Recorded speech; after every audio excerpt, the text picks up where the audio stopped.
The neighborhood had always prided itself on appearances. Manicured lawns, freshly painted shutters, and an unspoken agreement that no vehicle, no matter how essential or impressive, could disrupt the visual harmony of the streets.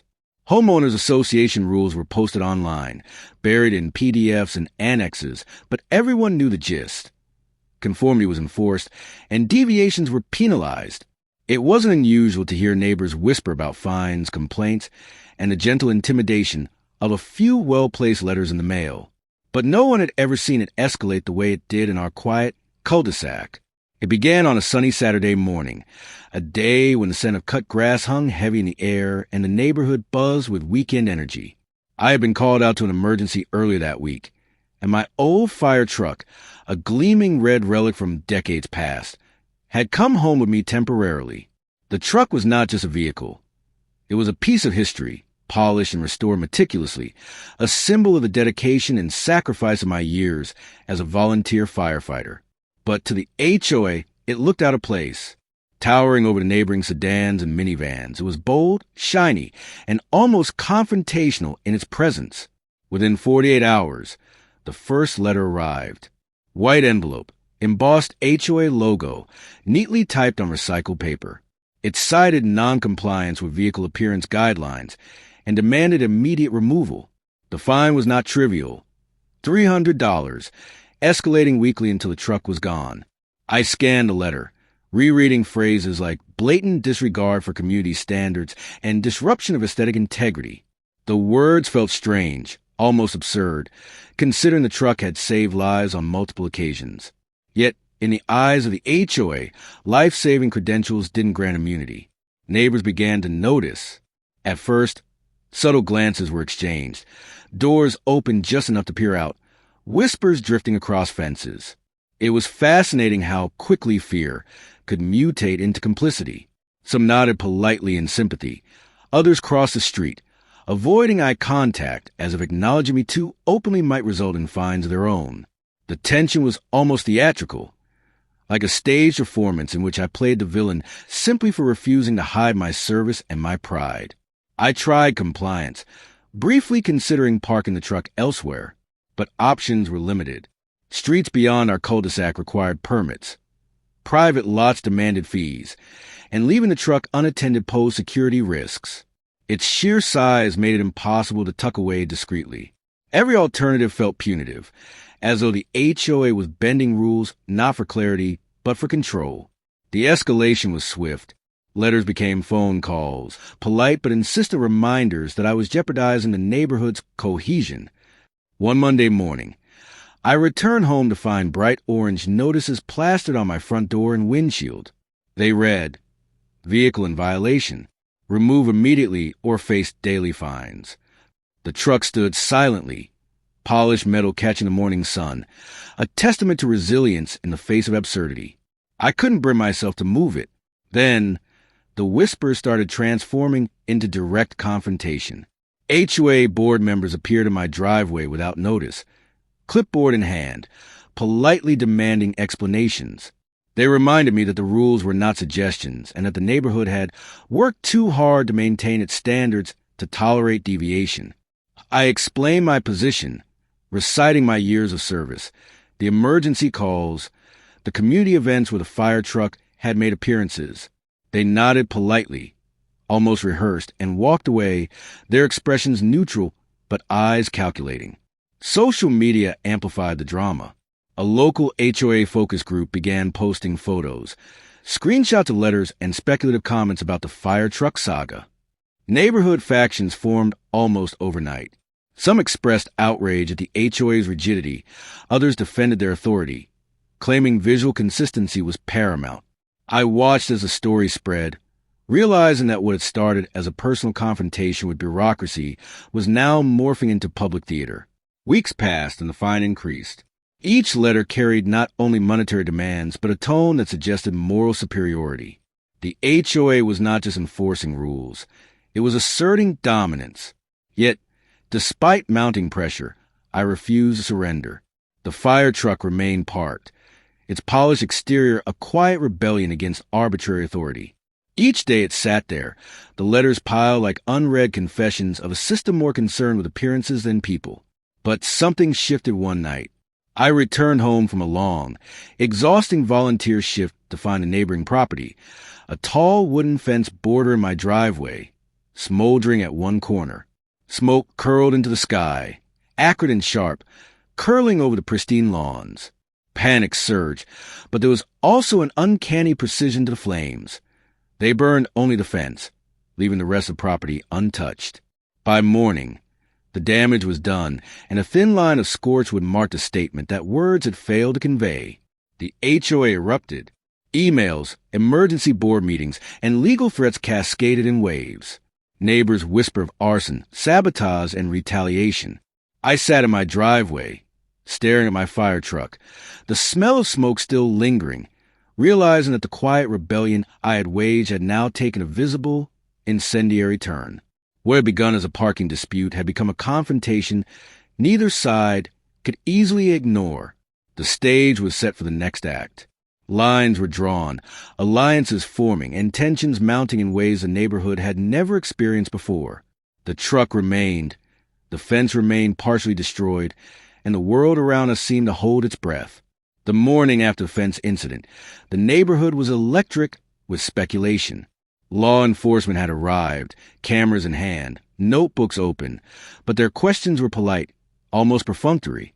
They treated the scene as a minor nuisance, an unfortunate accident, rather than the dramatic escalation that it clearly was. The fire had been contained quickly, leaving only charred wood and a lingering smell of burnt pine. But the implications hung heavier than the smoke in the air. Emails from the HOA arrived almost instantly, each one carefully crafted, dripping with a blend of authority and thinly veiled accusation. They demanded immediate cooperation with investigations, threatened legal action, and subtly implied that I was the obvious suspect. The language was precise, avoiding outright accusation but leaving no doubt about the target. The neighborhood, for its part, buzzed with cautious curiosity. Cars slowed as they passed my driveway. Faces appeared at windows. Cameras discreetly captured angles from every direction. The mundane rhythm of suburban life had warped into something tense and performative. I reviewed the messages, noting the careful phrases. This behavior is unacceptable. Your actions have consequences. The board reserves the right to escalate. The fine for fire truck, already absurd, now felt almost trivial. It was a token of control, a warning that any act of defiance, whether by truck or human, would be met with scrutiny. Still, I refused to apologize for existing.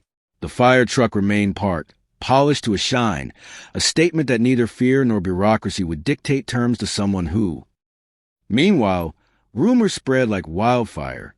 Some neighbors whispered that I had orchestrated the fire as retaliation. Others claimed it had been an accident, perhaps a fallen ember from a barbecue or a rogue spark from a malfunctioning light. The ambiguity fed the drama. Conversations in the local HOA group chat became threads of speculation, some supportive, others condemnatory. Neighborhood safety is at risk. One comment read, "We can't allow vigilante actions disguised as heroism," another said. The lines between fact and fiction blurred, creating a theater of suspicion in which reality itself became secondary to perception. The HOA escalated further, sending representatives to conduct inspections of my property. They measured setbacks, photographed vehicles, and scrutinized the fire truck with almost forensic attention. Their tone was polite, but the undercurrent of intimidation was clear. Every glance felt like an accusation. Every clipboard a tool of silent enforcement. The neighborhood watched. Their whispers became background noise to my daily routine, their judgment persistent hum that made even mundane tasks feel performative. Social media amplified the situation. A video posted by an anonymous neighbor captured the charred fence with a fire truck gleaming behind it. It went viral in local circles, attracting comments from beyond our cul-de-sac. Some hailed it as a story of bureaucratic overreach. Others framed it as recklessness bordering on criminality. News of HOA fines, property damage, and potential arson lawsuits spread like a contagion, igniting debate in forums dedicated to homeowners' rights, neighborhood disputes, and fire safety. Suddenly, The quiet cul-de-sac became a case study in property conflict, a cautionary tale and entertainment all at once. My own position was complicated. I had no intent to cause harm. The fire truck was parked legally by municipal standards. The fence, though damaged, had no casualties, no injuries. Still, optics mattered. The HOA painted the narrative carefully. I was a disruptive force, flaunting rules, escalating tension, and jeopardizing community harmony. Letters arrived threatening higher fines, legal costs, and even liens against my property. They framed it as a moral failing, a breach of trust, an affront to the collective well-being. The neighbors' reactions were telling. Some offered quiet solidarity, dropping by with baked goods, sympathetic glances, or subtle gestures of support. Others retreated further, erecting figurative walls of indifference or fear. The sense of community that had once defined the street, shared barbecues, evening walks, friendly nods, was now replaced by calculation, strategy, and observation. Every movement felt monitored, every smile interrogated. Even the local media caught wind of the story. A reporter drove down our cul-de-sac, taking shots of the fire truck and the scorched fence, asking neighbors questions about the HOA's safety and community standards. It was surreal to be both a subject of scrutiny and a participant in a narrative that seemed almost fictional in its intensity. The line between personal experience and public spectacle had vanished. By the end of the week, the neighborhood was polarized. The HOA doubled down on fines, scheduled formal meetings, and threatened to escalate legal proceedings. I began documenting everything: letters, photographs, videos, creating an archive that might be useful if things spiral further. The fire truck remained, polished and immovable, a monument to persistence in the face of arbitrary power. And yet, beneath the surface, a quiet calculation began to take shape. The fence, scorched but intact, stood as a symbol not just of confrontation, but of potential leverage.